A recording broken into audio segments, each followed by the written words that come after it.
Chapter 5 is about power, or I should probably say power, with an exclamation point right there. So we're going to look at how power gets used and abused in leadership. So let's start by defining power and some of its derivatives. Power, to read verbatim here, the definition: the ability of one person to influence others and exercise control over them. Okay, so then you ask, well, what's influence? And that's the power to affect the course of an action, typically a decision or a behavior, being the action. I will use power and influence interchangeably. I really don't see much of a difference between the two, and the difference is really finely nuanced and not worth worrying about. I do want to draw a distinction between power, influence, and the other piece here, which is authority, which talks more about power vested in someone or into a position.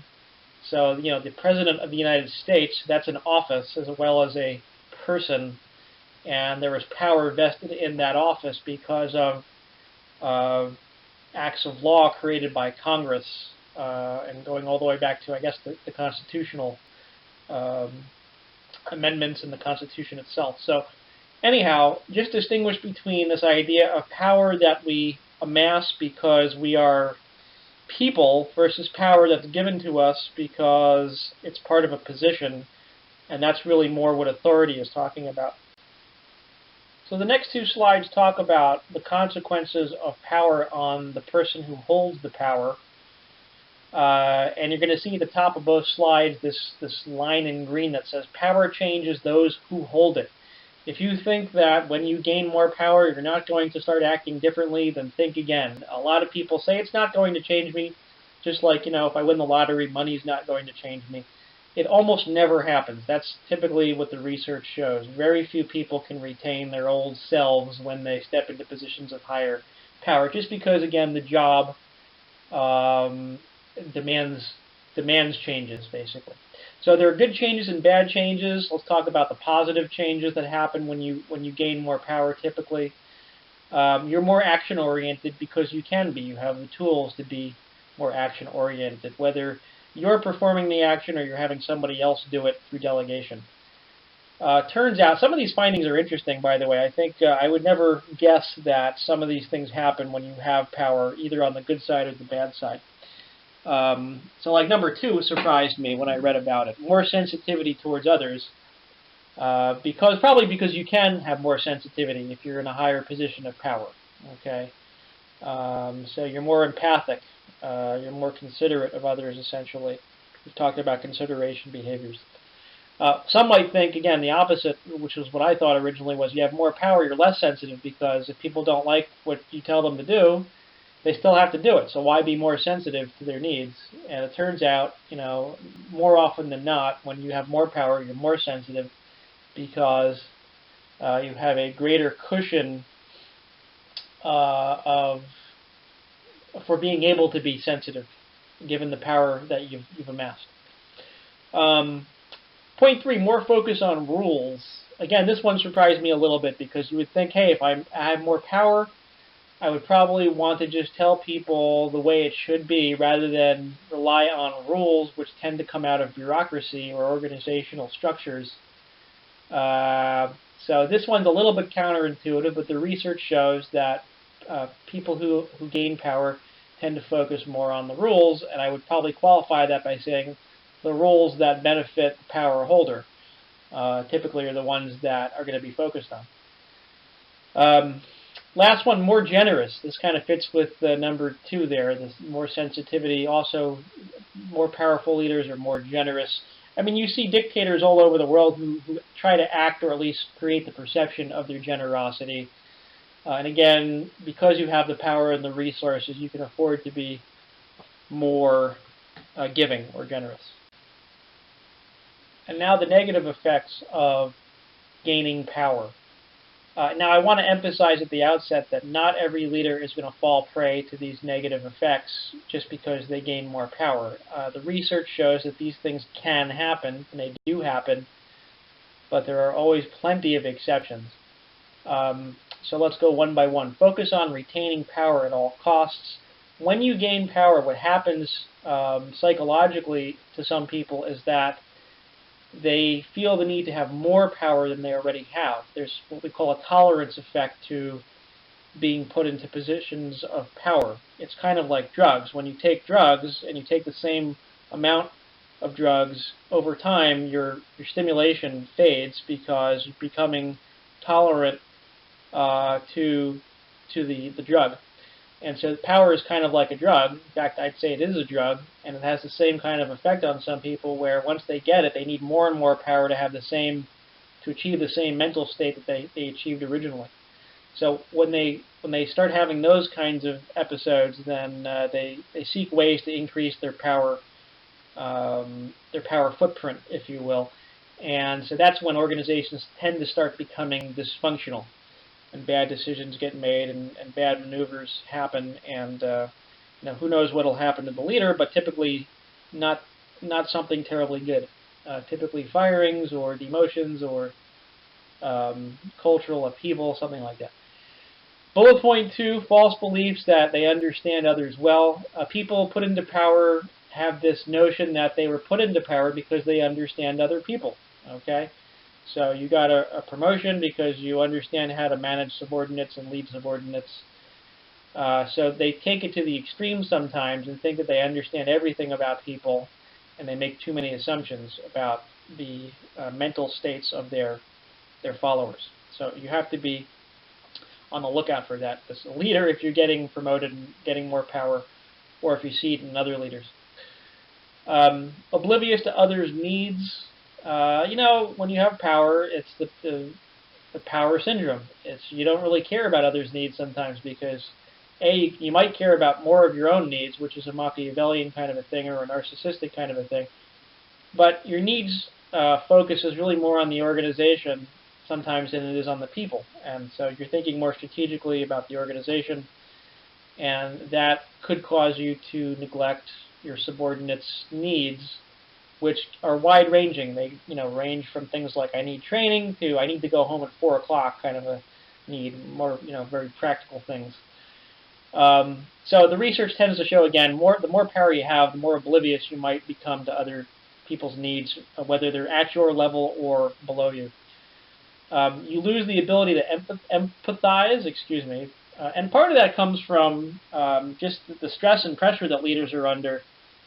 When they're seeing subordinates bring them all sorts of problems, sometimes what they want to say to them is, well, why don't you consider all the problems I'm having and empathize with me? Instead of me doing all the empathizing with you, can't you just manage your own situation?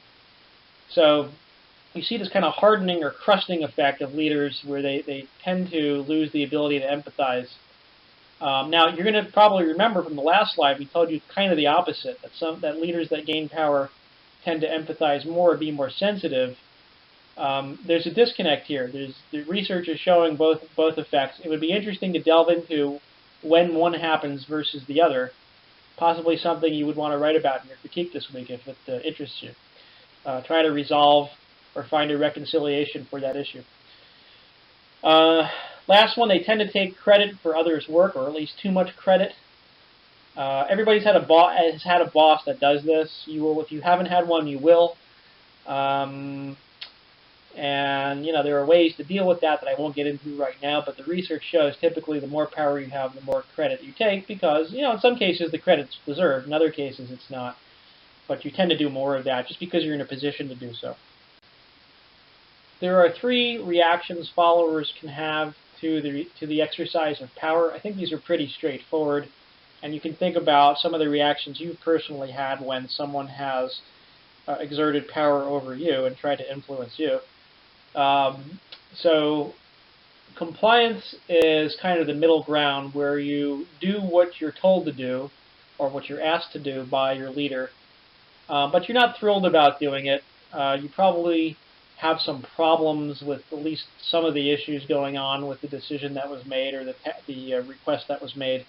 But you do it because you value your job, because you value the relationship with your boss, and you don't want to make waves. So that's compliance. Contrast that with commitment, where you're really gung-ho about the objective of the decision, and you really support the leader's goals.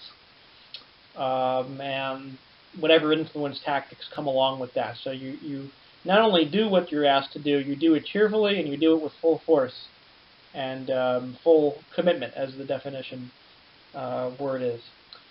The last kind of reaction you can have is resistance. That one's fairly obvious again. You just go out of your way to make sure that whatever your leader is trying to implement doesn't happen.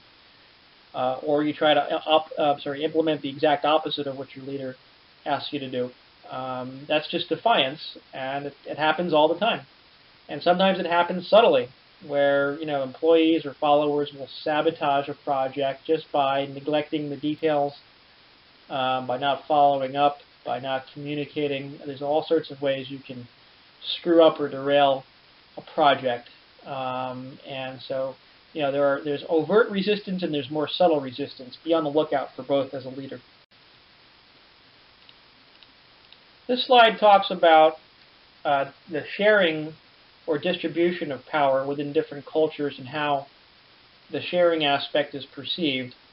One very important research finding is the first bullet point you see there, which says that the more equal the power sharing or distribution in an organization, the higher the performance of the organization. And of course, along with performance comes higher satisfaction by followers, which of course is correlated with organizational performance. This is an interesting finding. Some would dispute it. If you're an autocratic leader, you say, no way, that's not true. I run a very tight ship, and I'm in charge, and I make all the decisions, and there's no participation by my subordinates, and we do very well. Sure, there are countless examples of that. But on the whole, if you look at the research and you aggregate cases, the research is going to tell you pretty clearly that the more equally you distribute power in an organization, the better the organization does. And that holds true across all cultures, even though some cultures just don't even believe so much in the concept of power sharing. Which brings me to my next point, which is, culture. Culture basically dictates how the power gets distributed or shared amongst members of the organization, right? So we talked about power distance as part of the Hofstede and Globe dimensions. And we talked about high power distance cultures like Mexico, where there's a very unequal distribution of power, where the people at the top hold all the power and the people at the lower rungs of the ladder hold virtually none of the power. But the subordinates are okay with that. They are fine with that unequal distribution of power, and that's why we call it a high power distance culture. Here in the U.S., and mostly in the Nordic countries, we tend to be low to moderate power distance cultures, much, much lower than a country, say, like Mexico or in the Middle East. Most countries are high power distance as well. Where we're not okay when somebody has a lot of power, but we are okay, interestingly enough, with somebody having a lot more, or making a lot more money than we do. Okay, even though their power is not that much greater, we're okay with salaries being 20, 30, 40 times what they are for subordinates, for the person who happens to have a little bit more power. Won't get into that aspect, but it's an interesting conundrum. But the point here is that in the United States we're low power distance, but we basically want an equal share of power. Do we necessarily have it? No, but we're much more equal, say, than other countries. So culture matters in how subordinates perceive and evaluate the fairness of distributions of power. Your text talks about the different sources of power for individuals, meaning not teams. We're going to get into team power and how that arises a little bit later. So how does an individual leader gain power? So 5 different ways, and the key thing to know about these 5 different ways is that they vary in their strength of actual power that they give the leader. That is to say, some forms of power are weaker and some are stronger than others, and it pays to know where they all lie on this ranked continuum of strength. So let's go through each one of them and just briefly touch on the strength of it. And your book actually does a great job detailing when the power is stronger versus weaker, and does some more stuff with it. But let's start with the list here. Legitimate power Barack Obama, President of the United States. He is given the title because he won the election, and so he's got legitimate power because of the office of the presidency that was bestowed upon him. Okay, so anytime, again, an organization gives you a title and a position, you've got legitimate power or authority, as we called it before, the first slide, I think.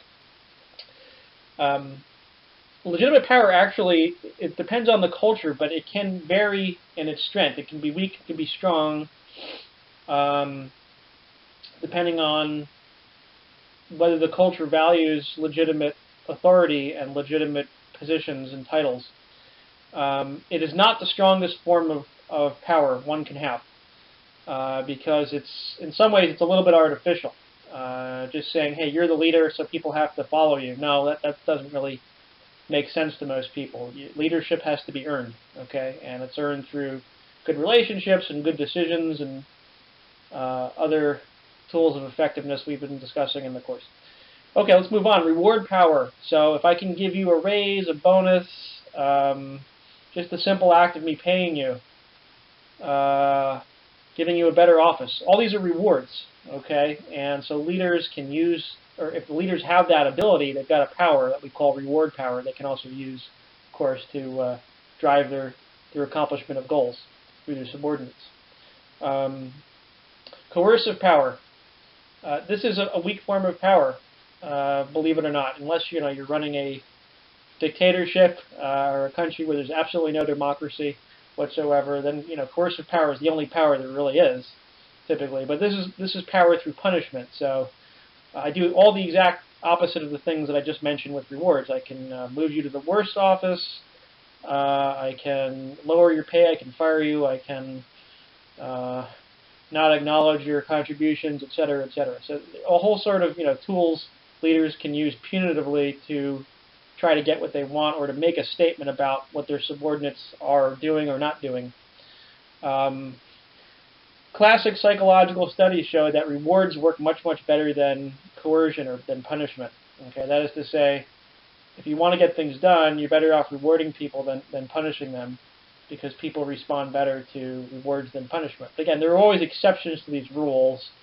You look at the training structure in armies, it's the exact opposite. The Army doesn't reward, or any military body never rewards soldiers or trainees for doing anything. It's more like, if you don't do this, we're going to make you do 100 push-ups, something along those lines. And so that's coercive or punishment power, and it's pretty darn effective in those settings. So there are exceptions, but in the workplace, which is not quite the Army, rewards work better than coercion. Expert power can be very, very strong. Okay, expert power is somebody knows a lot about something. So think about information technology, computers, nowadays, social media. If you are employing somebody who knows a lot about these topics, they've got a lot of power because they hold that knowledge over everyone else, and they use it to get what they want. So if you don't give me the good-paying job, the bonus, the corner office, the acknowledgement, I will withhold my skills, and they're in short supply, so where else are you going to go? It's a supply and demand issue, okay, typically with experts. Very hard to be an expert. You've got to know everything about everything. So it gives you a lot of power typically if you have it. If the matter of expertise or the subject of expertise is in demand. If it's not, then expert power gets you nowhere. Referent power.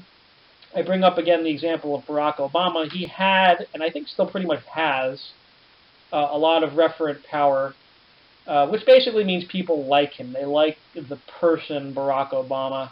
They relate to him as an individual. George Bush, who a lot of people love to hate, had the same kind of actual referent power that Barack Obama had. The problem was, his cabinet nobody liked, and his decisions nobody liked, and the whole war and so on and so forth kind of brought him down. But the way he got elected actually was through referent power. People just could relate to the guy. You heard the expression, have a beer with the guy. You want to have a beer with this guy, you'd elect him president. And so that's what they did essentially with George Bush. George Bush Jr., I should say. So he had a lot of referent power. It just means people can relate to you and like you, and that's can be a very strong form of power, especially when your subordinates are not thinking logically, thinking about what is it that you're going to do, what are your decisions, what are your stances, etc. Here we relate the sources of power to the potential reactions from your subordinates. And it just underscores the point I was making in the last slide, which is that there are weaker and stronger forms of power or sources of power and what they can do for you as a leader. So you'll see things like coercions and rewards. Well, coercion specifically is going to probably lead to resistance a lot of the time in the workplace. Again, not in a dictatorially run country where if you don't do something, they kill you. Well, then you probably don't resist. We're talking about normal workplace environments, right? Reward, kind of falls somewhere between resistance and compliance. Reward is typically somewhat of a weak tactic to use as a leader because, believe it or not everybody in the world responds to money and rewards, and some people tend to feel that they are being hustled or gamed when they are told, do this and we'll give you that kind of a thing. Okay, so rewards can be weak. If you work in an investment bank, it's a different kind of a situation. Rewards are everything there. That's all the employees care about. Legitimacy, we told you before, was kind of a weaker source of power. It leads to compliance, which means you don't have resistance, but you don't have wholehearted agreement and support. Whereas the expert power and the referent power more likely are going to lead to the thing that every leader wants, which is commitment, when you go into it full force with your heart and your head and you give your all. Here we have a list of influence tactics that leaders can use to influence their followers. There's a lot here, so really what I'm going to do is refer you back to the text, which talks about when these different tactics are effective versus ineffective, or how effective they are on a continuum of effectiveness. And then, of course, also defines what they mean. And I think the only one that needs a little bit of talking about as far as definitions goes is the bottom left one, which is ingratiation. It gives me great pleasure to define this for you by telling you that this is a fancy word for kissing butt. When you're ingratiating, you're basically brown-nosing and just getting on people's good sides, making them feel good about themselves and, of course, you. But it is an influence tactic, let's face it. People use it all the time. And again, it's a weak tactic, though, because you're dealing with a heavy hitter who knows his or her stuff and is really looking out for the organization's well-being. Ingratiation is not going to get you too far. So it tends to work at lower levels of organizational hierarchies and with people who just don't really know what they're doing or aren't doing it well. But definitely do check out the text and look at the different contingencies on how the different influence tactics work or don't work. It's a great little summary. This slide makes the point that as you progress through your career, and this has, by the way, nothing to do with whether you change organizations or not. The assumption is, wherever you work and whatever you do, the longer you do it, you start to build a different set of skills as you progress through different stages of your career in that particular field. So it's not dependent on organization necessarily. It can be sometimes, but usually not. The main point is that as you progress through your career stages, that you're going to use different kinds of power that we've been talking about to get done what you want to get done as a leader. And so in the beginning, when you're just joining an organization, you have to form that network and you have to build credibility fairly quickly. The United States here, we are pretty intolerant of people who are not committed to their jobs. That is just the culture we live in. And so therefore, part of that entails building up a network of relationships. It also means that you're using your expert power. Why do undergrads get hired into sometimes some very high-paying positions when they have zero experience? It's because they have technical skills they just got out of college. They learned to be a programmer, or they learned to do this particular thing that people who have been in the industry for 20, 30 years have either forgotten or never learned in the first place. And so you have expert power there when you're younger. Nowadays, especially in, think about social media. Who knows how to do social media better than everybody else? It's younger folks because they've got expert power. So anyway, initial stages of your career, you're using expert power, you're building relationships, networking. Then in the middle of your career, you get legitimate titles. You get authority vested in you. So you're using legitimate power more so to get things done. Finally, when you are in your last phase of your career, you'll use just about every power source available to you, all of the 5 or 6 that we talked about in the course. And the issue becomes how you transition your power gracefully to the next set of leaders or leader. The main point of this slide is that teams can amass power essentially through 4 different ways.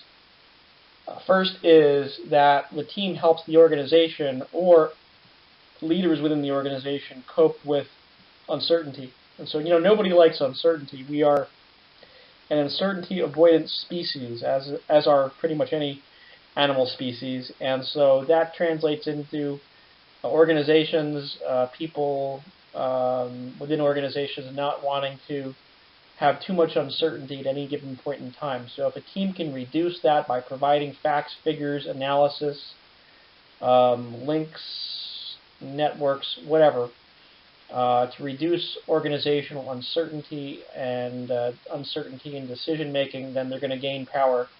And what does it mean when you gain power? Well, it means you get more of what you want, whether it's salary, whether it's positions, whether it's the corner office, whether it's prestige, etc. Centrality, teams that interface with more rather than less people in the organization are considered more central, and so therefore they have a higher level of power just because they interface with a wider variety of people. This comes back to a theory put out by a researcher named Graham Levetter, who talks about strong and weak ties in networking, and he argues that you're actually better off having weak ties. You're actually better off having a lot of weak ties rather than a couple of strong ties if you want to consider yourself to have a strong network. That is to say, stronger networks are built by a larger number of weaker ties than they are built by a smaller number of strong ties. So that's the idea of centrality, is a team may not interface extensively with any one leader or other team or part of an organization, and that's okay. They can still get a lot of power, and typically do get a lot of power because they're interfacing with a multitude of teams and people and leaders. Dependency. This is really a supply and demand concept. If the rest of the organization depends on you to get something done, implement technology, make a process work, convince an outside external party to do something, then the organization is dependent on you. And I just want to stop and say that it's not 100% given that just because you're more dependent on, that necessarily means that you have more power all the time. Leaders and organizations will find ways to try to minimize the perception of dependency. Now, how long is that going to last? Not too terribly long, but in some cases longer than you think. So for every rule, there's always an exception, or at least a temporary exception. Just be aware of that. Substitutability, same thing, supply and demand. If another team could be substituted for the team in question, then the team is weak, or it doesn't have a lot of power, or won't amass a lot of power, because somebody else can supply the goods. So it's a supply and demand issue. Now we discuss how top executives, that would be your CEO, your CFO, your COO, president, they go by different titles depending on the organization, but the people at the top, how do they acquire power and sustain power? Some of these are going to seem similar to what we just discussed as far as teams acquiring power, but here we go.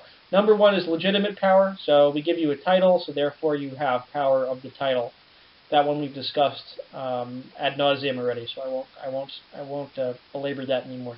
Distribution of resources. When you're a top manager, you control who gets what resources.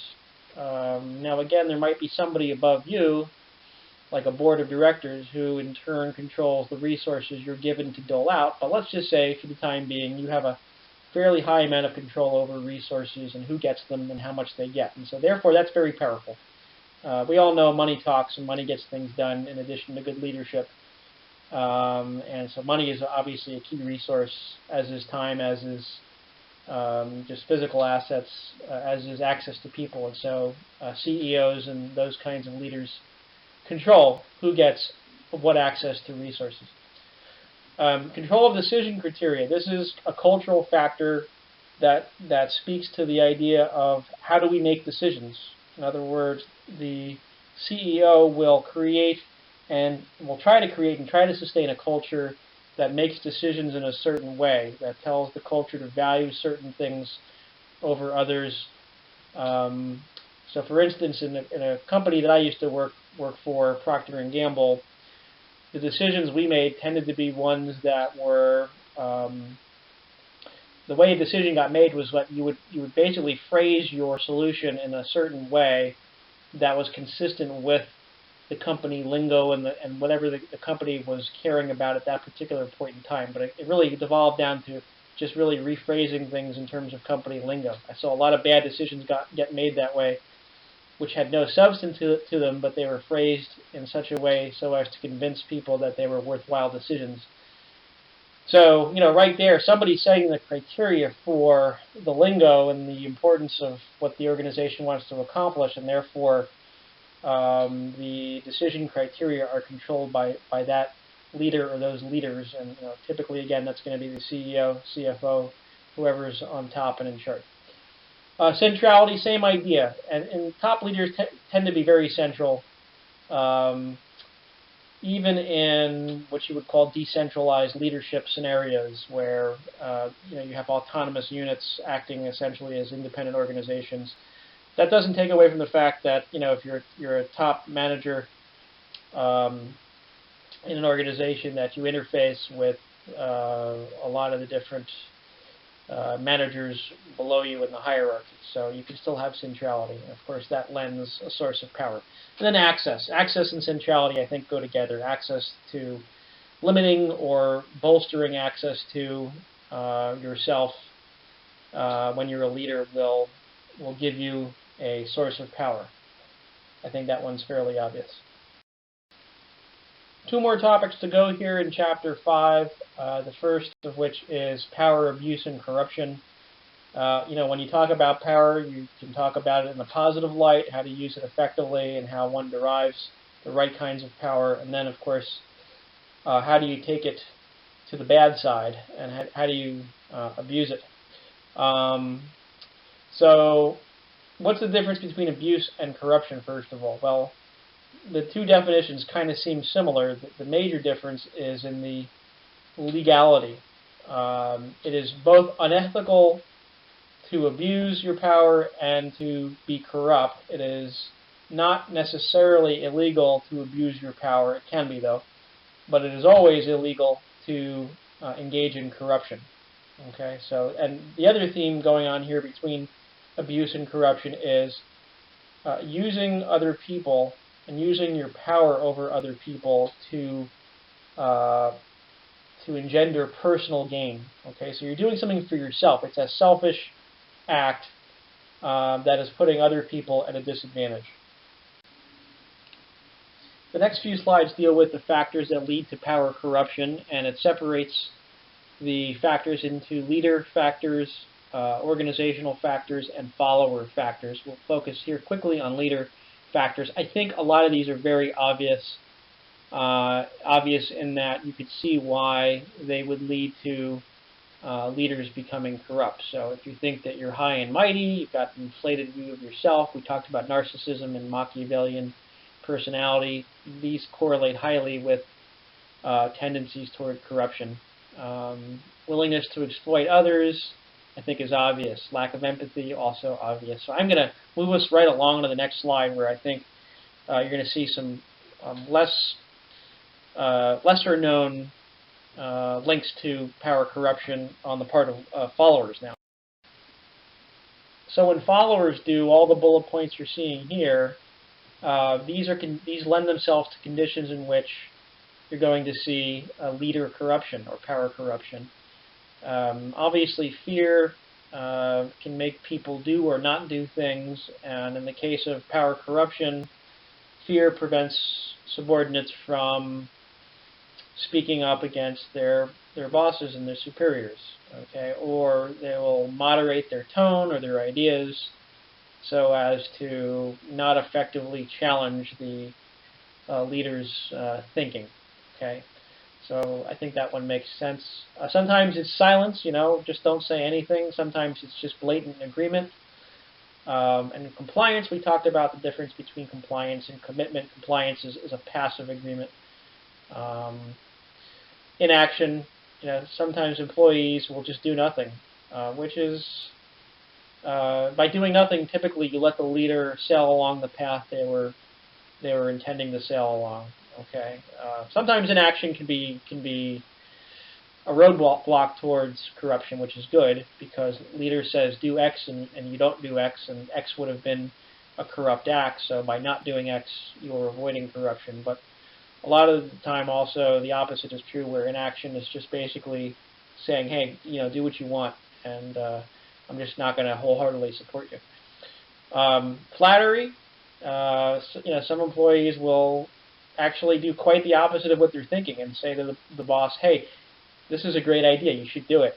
I've caught myself doing that plenty of times, especially for bosses that I like, who were, not that they were necessarily being corrupt, but they were doing things that I thought were not productive for the organization's health. So, I'm as guilty of doing a lot of these things, including flattery, as the next person is. And the last piece is, what are the organizational factors that lead to power corruption? Let's go through these. These are, I think, pretty complex and not always 100% obvious.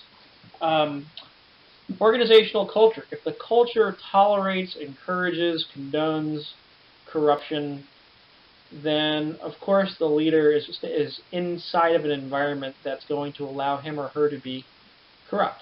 Okay, so this is something that doesn't happen overnight. It's a kind of a culture that builds over time, one piece at a time, and pretty soon you have an unstoppable train that allows pretty much anything to happen. Hiring practices. How does this lead to corruption? Well, if you're corrupt, you hire people who are going to support your corruption. You put them in positions of power so that they don't challenge you, and it's part of the deal. You help me accomplish my corruption, and I will let you keep your job, and I will promote you and pay you well, and give you visible projects, and so on and so forth. Any perks that employers would normally want. And that's what you see. People tend to hire. This is a general rule, not even just about corruption, but people tend to hire people who are going to agree with them because it just makes your job easier, right? So the same goes for corruption. If you're going to be corrupt, you want to hire people who will support your corruption, which usually in turn means you're hiring corrupt people or ones that are so oblivious to the corruption that they're just weak followers. Okay, so hiring has to do with it. And then there's organizations that have shorter term orientations, which you don't see as much in the public sector. This is more of a private sector thing, where Wall Street holds you accountable for meeting certain earnings projections every quarter. A shorter term orientation like that is going to drive you much closer to corruption than other kinds of orientations that are either medium-term orientations or longer-term orientations, where you can afford to make more mistakes, you can afford to take longer to hit a balanced budget, and again, not every organization has that luxury. In fact, most don't. But the more you can drive yourself towards that kind of environment, the less likely you are to have corruption, because corruption is sometimes a byproduct or reaction to these short-term oriented pressures to perform. Okay. Centralization of structure. What does that mean, first of all? That means that you do not let the lower levels or the various departments or branches of the organization self-manage. You manage them, and so therefore your power structure, your management structure is centralized, as opposed to, we're going to talk about empowerment, I think, on the next slide, and that's the exact opposite, where the lower levels of the hierarchy and the departments and the organizations that are not part of the headquarters, so to speak, are the ones that are in charge of charting their own destiny. Okay, so what happens is, when you have a centralized structure, you are centralizing power. Centralizing power means that only a few people hold the power and the ability to get anything done broadly within the organization. So therefore, when there's that unequal distribution of power, we've talked about this before, how organizations just don't perform quite as well when there's that lack of distribution of power. But also, it tends to lead to more corruption because you can simply hide more things from all those people that you don't have to interact with nearly as much. Because again, you're making all the decisions centrally. The diagram you're seeing here ties it all together. Remember, again, there's leader factors that drive corruption, there's organizational factors that drive corruption, there's follower factors that drive corruption. Taken all together, what results when these things combine to create a corruption cycle? Well, the number one bad thing that happens is poor decisions. Okay, decisions that are made based on poor fact bases or no fact bases at all. Decisions that are good for only certain people but not the organization as a whole, or customers, not good for customers. So, generically, we just label this as poor decision making that results from the fact that you have a corruption cycle occurring in your organization. Other things like coercion and devaluation of your subordinates also happen. These are not pleasant things, they're not good things. And then, of course, you can break the law or have moral or ethical lapses, which almost always happens when you have corruption. It's just unavoidable. And these are bad things, but really, if we're looking at what we care about most in organizational management, of course, is the organization making the right decisions. The other things are more a matter of public relations issues, right, which can come back to haunt us in a number of different ways if we have these kinds of issues. So they're all important, they all matter, but from our perspective, I think the key number one problem with corruption is that it leads to poor decision making. Well, let's get solution-oriented here for a second. And we talked about the factors that lead to corruption. We talked about the corruption cycle and what the dire consequences of it are. So now the question is, how do we avoid having corruption in the first place? So we're going to show you, 2 slides on this, something like 10 or 12 bullet points, which, when done in conjunction with each other, will not guarantee that you won't have corruption, but it sure as heck will minimize the likelihood of your seeing corruption in organizations. So here we go. Accountability, which means that people have to answer to other people. And so you have your chain of command or whatever kind of accountability structure you set up in your organization. If there's no accountability, then people can get away with murder, so to speak, right? So you have to have the process of people answering to other people who are then evaluating their performance. We talked about uncertainty as being a key driver of corruption environments, and so if you reduce that uncertainty, then you not eliminate again, but you minimize the chances for corruption to take hold. Okay, when there's rules and procedures and there's consistency in operations, then there's less chance that leaders can act in a corrupt manner because they're beholden to a system. Training. You can actually train leaders to not be corrupt or to be ethical. There's ethics training, tons of training programs out there. And then I think even more importantly is the followers have to be trained to sense when there's going to be corruption kinds of behavior in an organization. Employees just may not know what's good versus what's bad, what's acceptable versus what's unacceptable, and they may not know without training when they are in the midst of a corruption environment. Okay, so you train them and you point it out to them, and hopefully they assimilate that knowledge, and then of course act on it if and when it happens. God forbid. Protecting employees, so this amounts to things like, some examples I've seen are things like letting employees submit emails when there's a problem, and they can be anonymous, or they can be guaranteed that the email won't come back to haunt them in their performance reviews, or things like this. But you have to provide avenues for employees to communicate. That's the bottom bullet point there of open communication. but also after they communicate, they have to be protected. Okay, so this is kind of the idea of whistleblowing protection, where if you expose somebody corrupt, you are not going to be harmed as a result of you doing that exposure. Okay. Some more solutions to combating corruption in organizations. First, involve your leader in day-to-day activities.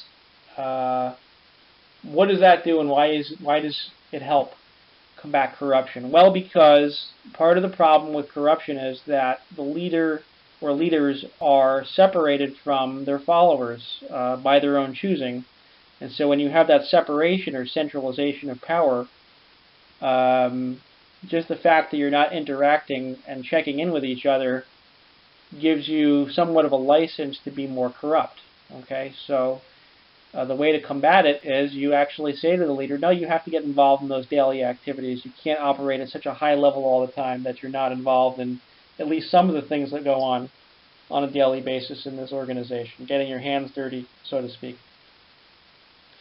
Bullet point 2, 3, 4, and 5 really all kind of lead to the same endpoint, or kind of all bound by a common theme, which is basically that you are taking power away from the leader so that the leader can't possibly be corrupt, or you would minimize the amount of corruption they would accomplish. Okay, because again, you have to be corrupt, you have to have power. So when you reduce your follower dependence on the leader, when you empower your employees, when you institute objective performance measurements as opposed to measurements that depend on the whim and fancy of the leaders who evaluate their subordinates, and then when you bring in outsiders to help you make decisions, these are all ways to basically usurp a little bit of the power away from the leader. And then you start to say, well, wait a second, why am I making them the leader in the first place if I'm just going to take the power away? Well, you want somebody with power, but not with too much power, so that they can start using it for corruption purposes. Okay, so these are ways to add checks and balances to the leader's power, and I think they're fairly straightforward. Changing the organizational culture, the last point there, very tough to do, especially to do quickly. But that's typically why you bring in a new leader who's going to set a new tone for a new organizational culture. But that is, of course, not so easy to do. Sometimes you get a lot of resistance, and sometimes, organizations, we've talked about this, there's inertia going on where they'll let the corrupt leader stay in power much longer than they should. Okay, and so therefore the culture doesn't wind up changing because the leadership doesn't change, or because the culture itself doesn't want to change. Cultures are very staid kinds of things. Cultures basically don't want to change. People basically don't want to change, so cultures follow suit.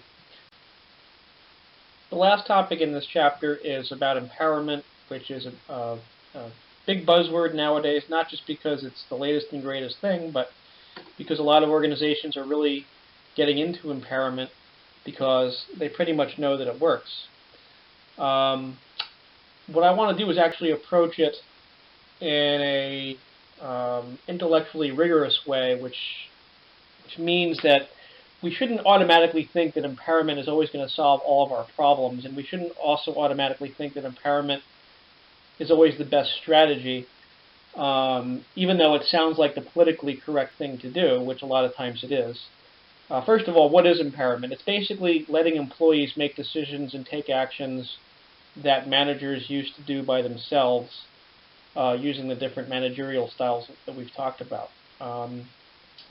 So, the basic idea is that you are pushing levels of responsibility down to the lower levels of the organization, because the people who deal with the issues these particular issues are closer to the issues than the managers or the leaders who are dealing with the issues at a more abstract level. So intuitively it makes sense that empowerment should be a good thing. I have an interesting viewpoint from a professor over at Berkeley, where I did my degree, Her name is Jenny Chapman, and she's an expert on organizational culture, and she also studies empowerment. And she had an interesting comment to make about empowerment. She said the whole concept of empowerment is actually a little bit demeaning because it sounds like managers or leaders are saying, hey, we have the power and now we are going to give it to you, but that is our prerogative to give it to you. So therefore, it's still kind of a slave-master kind of relationship. It's almost kind of like, you're a good boy, so here's a cookie kind of a thing. So it's almost kind of like parent and child, slave-master, whatever you want to call it. So I just thought that was interesting, and I thought I would pass it along because it's good food for thought. Do we really ever have pure empowerment? I don't know. Now, for our purposes, really, again, what we're after is, does this work, and when does it work, and when does it not work? And then also, how do you do it? So the next two slides are how do you do it, and let's just focus in on the salient points here that I think deserve a little more explanation. Let's talk about rewarding openly. I'm going to skip right to the middle bullet point here.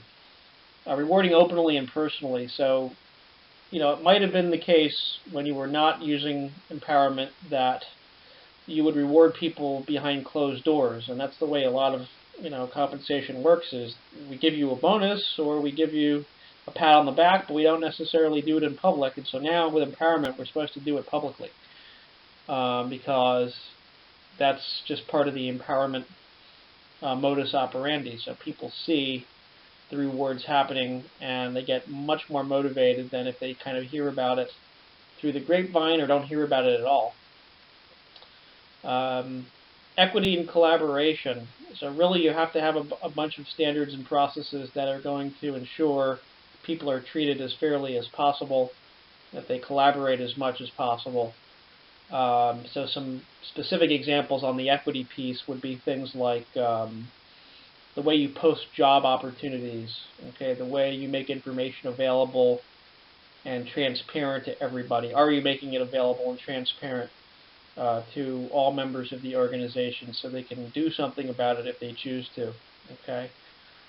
And then confidence. What happens with empowerment is things will go wrong. Employees will make bad decisions because they don't have the bird's eye view that you have as a manager or a leader. So you have to be ready to still show confidence in their decisions and their actions when they mess things up, and they will.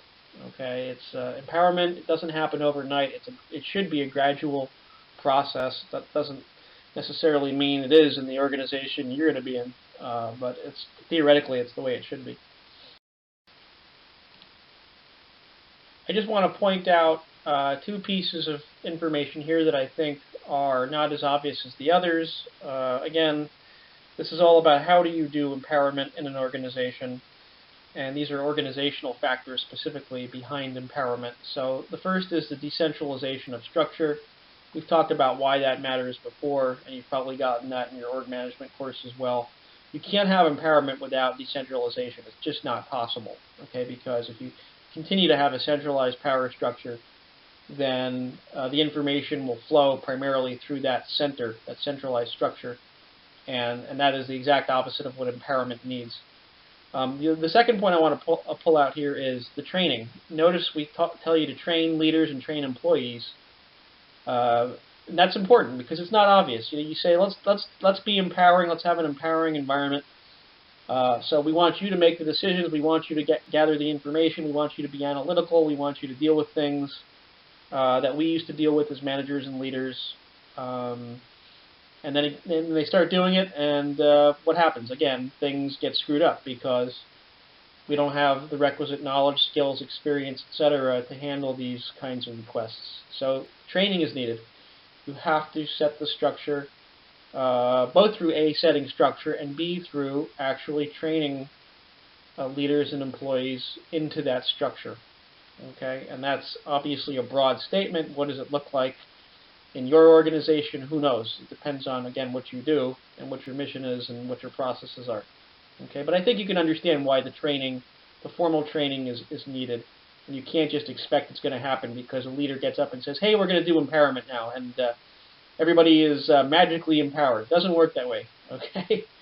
So that's it for Chapter 5. Congratulations again on making it through another chapter, and we'll see you again in Chapter 6.